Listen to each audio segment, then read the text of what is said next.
Parang pwede natin mabanggit dito. Eh di yung mga ano, yung mga kotse ng Vizcaya. Sige nga siya, ilang sasakyan yun. 40 daw, tapos luxury cars lang. Yung samantala kami e-bike nga lang, yung tayo mga kumayaman.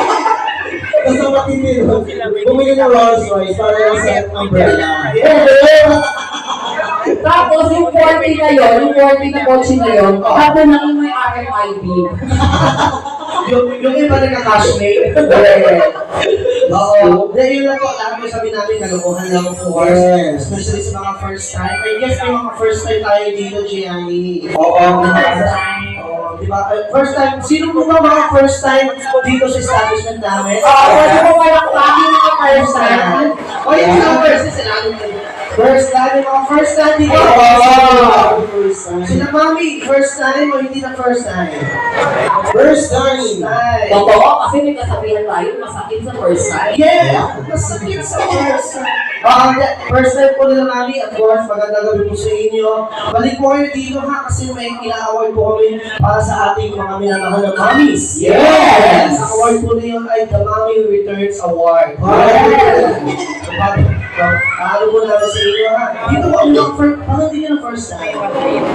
First time. First time. Sila first time. Ating couple, mag-jowa.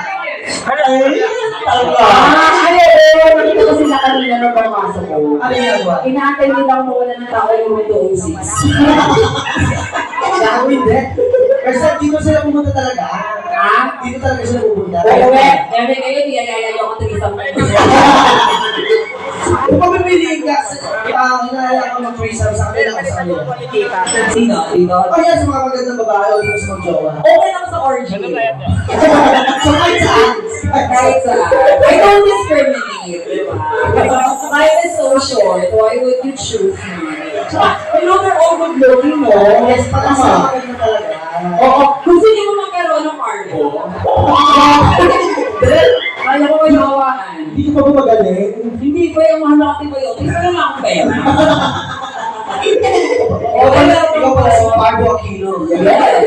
Ay, ano tanong lang natin? First time nyo ngayon. Paano nyo na Hindi na nila first time dito ba sila? Oo, kayo. Oo.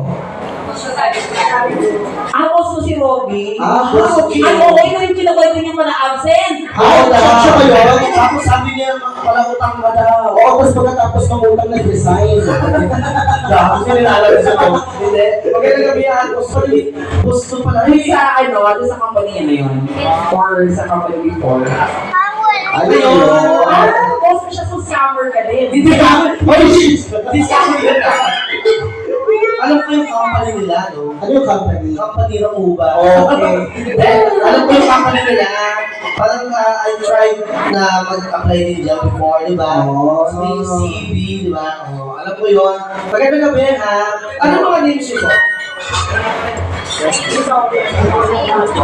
Irish. Si Ma'am Irish. Tapos, si Bossing? Si Van. Si Van. Van. Van. Bakit Van, Vanessa? Vanessa. Kasi meron sa kaya, hindi daw naging malpoli Lokoy. May daw kaya kung kasi nung ano mo high school, hindi niya maano mo kasi pangalan niya Diana Elizabeth. Kung hindi ka patuloy, harapan pa lalaki ni Big, Diana Elizabeth. Baka pwede pa yun, Diana Elizabeth, mas maganda. Pwede yung Atan, pwede Ellie. Dahil ang mahirap pag tumoy ang tapos sa pangalan ko, Princess. Ayun nga. Aray ko, mahirapan sila. Pwede na mga anikin yung Prince, pero hindi siya Princess. Ano? Fingerprints. Ay, bino-bino lang ha. Kaya katulad niya kanina, di ba, nabibino namin kayo. Sana makipag-bino kayo sa amin. Tama. Pero ko na, gano'n na kayo katagal, kasi sila yung mga tumatagal talaga eh.